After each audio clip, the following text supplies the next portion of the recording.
Hi friends, welcome to try and tasty food. ഇന്ന് ഞാൻ വന്നിരിക്കുന്നത് നല്ലൊരു ബനാന ഹൽവയുടെ റെസിപ്പി ആയിട്ടാണ് കേട്ടോ. നല്ലോണം പഴുത്ത ഏത്തപ്പഴം കൊണ്ട് വേണം കേട്ടോ നമ്മൾ ഹൽവ തയ്യാറാക്കി എടുക്കാനായിട്ട്.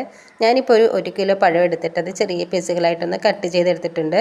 ഇനിയിപ്പോൾ നമുക്കത് മിക്സിയുടെ ജാറിലേക്ക് ഇട്ട് കൊടുത്തിട്ട് നല്ല പേസ്റ്റ് രൂപത്തിലായിട്ടൊന്ന് അരച്ചും കൂടി എടുക്കാം. ഇപ്പോൾ ഏത്തപ്പഴമൊക്കെ ഒന്ന് അടിച്ചെടുത്തിട്ടുണ്ട്. ഒട്ടും തരികളില്ലാത്തതുപോലെ വേണം കേട്ടോ നമ്മൾ ഏത്തപ്പഴം ഒന്ന് അടിച്ചെടുക്കാൻ. ഇനി നമുക്കിതൊന്ന് മാറ്റി വെച്ചിട്ട് ഇതിലേക്ക് ആവശ്യമായിട്ടുള്ള ശർക്കരപ്പാനി ഒന്ന് തയ്യാറാക്കി എടുക്കാം. മധുരത്തിന് ആവശ്യമായിട്ട് ഞാനിപ്പോൾ 300 ഗ്രാം ശർക്കരയാണ് എടുത്തിരിക്കുന്നത്. ഇതിലേക്ക് 1 കപ്പ് വെള്ളവും കൂടി ഒഴിച്ച് കൊടുത്തിട്ടുണ്ട്.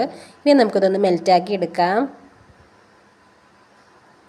ഹൽവ തയ്യാറാക്കി എടുക്കുന്നതിന് വേണ്ടിയിട്ട് ഞാൻ സ്റ്റൗവിൽ ഒരു കടായി ഒന്ന് വെച്ച് കൊടുത്തിട്ട് 3 ടേബിൾ സ്പൂൺ അളവിൽ നെയ്യ് ഒഴിച്ച് കൊടുത്തിട്ടുണ്ട്. ഇനി ഈ നെയ്യിലേക്ക് നമുക്ക് ആവശ്യമായിട്ടുള്ള അളവിലുള്ള കശുവണ്ടിപ്പരിപ്പ് ചേർത്ത് കൊടുത്തിട്ട് നല്ലതുപോലെ ഒന്ന് വറുത്തെടുക്കാം. ഇപ്പോൾ ആ കശുവണ്ടിപ്പരിപ്പൊക്കെ ഒന്ന് വറുത്ത് കിട്ടിയിട്ടുണ്ട് കേട്ടോ. നമുക്ക് മറ്റൊരു പാത്രത്തിലോട്ടായിട്ടൊന്ന് കോരിയെടുക്കാം.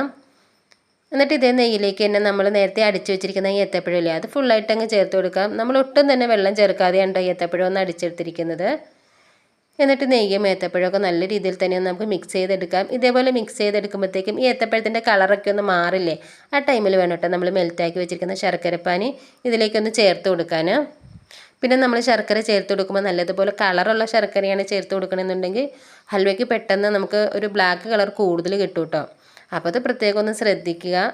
ഇനിയിപ്പോൾ നമ്മൾ ഈ മെൽറ്റാക്കി വെച്ചിരിക്കുന്ന ഈ ശർക്കരപ്പാനിയില്ലേ, അതൊക്കെ ഫുള്ളായിട്ടങ്ങ് ചേർത്ത് കൊടുക്കാം.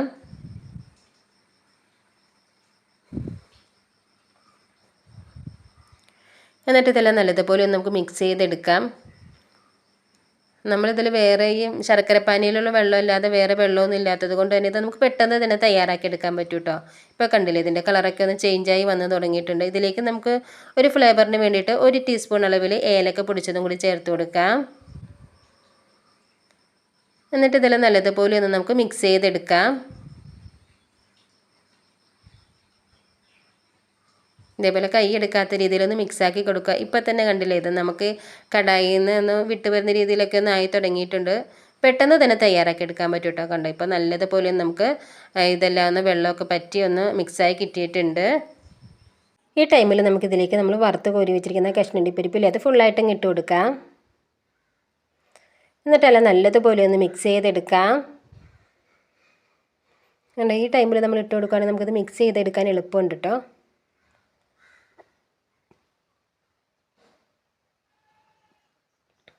നമുക്കിതിലേക്ക് കുറച്ചും കൂടി ഒന്ന് നെയ്യ് ചേർത്ത് കൊടുക്കാം. 1 ടേബിൾ സ്പൂൺ അളവിൽ നെയ്യും കൂടി ചേർത്ത് കൊടുക്കാം.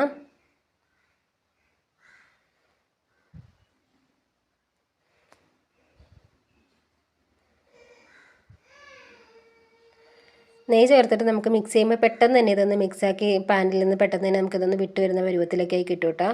അല്ലെങ്കിൽ കുറച്ച് ബലം ഉണ്ടാവും. ഇനി നമുക്ക് നല്ലതുപോലെ ഇത് മിക്സാക്കി കൊടുക്കാം. നമുക്കിതിലേക്ക് കുറച്ചും കൂടി ഒന്ന് നെയ്യ് ചേർത്ത് കൊടുക്കാം. 1 ടേബിൾ സ്പൂണും കൂടി ചേർത്ത് കൊടുക്കാം. ഇപ്പോൾ ടോട്ടൽ ഞാൻ 5 ടേബിൾ സ്പൂൺ അളവിൽ നെയ്യായിട്ട് ഇതിലോട്ട് ചേർത്ത് കൊടുത്തിരിക്കുന്നത്. ഇനി നല്ലതുപോലെ നമുക്ക് മിക്സ് ചെയ്തെടുക്കാം. കണ്ടോ, നെയ്യൊക്കെ ചേർത്ത് നമ്മൾ മിക്സ് ചെയ്തെടുക്കാം. നമുക്ക് പെട്ടെന്ന് തന്നെ ഇതങ്ങ് അതിൻ്റെ കളറൊക്കെ ചേഞ്ചായി കിട്ടും കേട്ടോ. ഇത് ഇത്രയും മതി. ഇത് ഈ കടായിൽ നിന്ന് വിട്ട് വരുന്ന പരുവൊക്കെ ആയിട്ടുണ്ടല്ലോ, ഇത് ഇത്രയും മതി. നമുക്കിനി ഇതൊന്ന് സെറ്റ് ചെയ്തെടുക്കാം. അതിന് വേണ്ടിയിട്ട് നമ്മൾ ഏത് പാത്രത്തിലാണ് ഇത് സെറ്റ് ചെയ്യാൻ ഉദ്ദേശിക്കുന്ന ആ പാത്രത്തിൽ നല്ലതുപോലെ ഒന്ന് നെയ്യ് തടവി എടുക്കുക. ഞാനൊരു കേക്ക് ടിന്നാണ് എടുത്തിരിക്കുന്നത്. ഇതിലേക്ക് നല്ലതുപോലെ ഒന്ന് നെയ്യ് തടവി കൊടുത്തിരിക്കുന്നതാണ്. ഇനി നമുക്കിത് ഫുള്ളായിട്ട് അങ്ങ് ഇട്ട് കൊടുത്തിട്ട് ഇതിലങ്ങ് സെറ്റ് ചെയ്യാം. ഞാനൊരു സ്പൂണും കൊണ്ടാണ് ഇതൊന്ന് ലെവൽ ചെയ്തെടുത്തിരിക്കുന്നത്. ഇനി നമുക്കിതിൻ്റെ ചൂടൊക്കെ മാറുന്നതിന് വേണ്ടിയിട്ട് ഒന്ന് മാറ്റി വയ്ക്കാം. ഒരു അരമണിക്കൂറൊക്കെ കഴിയുമ്പോഴത്തേക്കും ഇത് നല്ലതുപോലെ നമുക്ക് സെറ്റായി കിട്ടും കേട്ടോ. അപ്പോൾ എൻ്റെ വീഡിയോ നിങ്ങൾക്ക് ഇഷ്ടമായിട്ടുണ്ടെങ്കിൽ ട്രൈ ആൻഡ് ടേസ്റ്റി ഫുഡ് എന്ന ചാനൽ ഒന്ന് സബ്സ്ക്രൈബ് ചെയ്തിട്ടൊന്ന് സപ്പോർട്ടും കൂടി ചെയ്യണേ. അതിൻ്റെ കൂടെ ലൈക്ക് ചെയ്യുക, ഷെയർ ചെയ്യുക, നിങ്ങളുടെ അഭിപ്രായങ്ങൾ അറിയിക്കുകയും കൂടി ചെയ്യണേ. ഇപ്പം നമ്മൾ ഹൽവയൊക്കെ സെറ്റ് ചെയ്യാൻ വെച്ചിട്ട് അരമണിക്കൂർ കൂടുതലായിട്ടുണ്ട് കേട്ടോ. ഇതിൻ്റെ ചൂടൊക്കെ ഒന്ന് മാറിയിട്ട് നല്ലതുപോലെ നമുക്ക് സെറ്റായി കിട്ടിയിട്ടുണ്ട്. കണ്ടോ, ഇത് ഞാനൊന്ന് മുറിച്ചെടുത്തിരിക്കുന്നതാണ്. നല്ല സോഫ്റ്റ് ആയിട്ടാണ് കേട്ടോ നമ്മുടെ ഹൽവ കിട്ടിയിരിക്കുന്നത്. ഇത് വളരെ ടേസ്റ്റിയും കൂടിയാണ് കേട്ടോ. അപ്പോൾ ഇന്നത്തെ വീഡിയോ ഇത്രേ ഉള്ളൂ കേട്ടോ ഫ്രണ്ട്സ്. എൻ്റെ ഈ വീഡിയോ നിങ്ങൾക്ക് ഇഷ്ടമായിട്ടുണ്ടെങ്കിൽ ഇതേ രീതിയിലുള്ള ഹൽവയ്ക്ക് ഒന്ന് തയ്യാറാക്കി നോക്കിയിട്ട് അതിൻ്റെ അഭിപ്രായം ഒന്ന് അറിയിക്കും കൂടി ചെയ്യാം കേട്ടോ. ഇനിയിപ്പോൾ നമുക്ക് വ്യത്യസ്ത രുചികരമായിട്ടുള്ള പുതിയൊരു വീഡിയോ ആയിട്ട് കാണാം കേട്ടോ. അതുവരെ എല്ലാവർക്കും നന്ദി, നമസ്കാരം.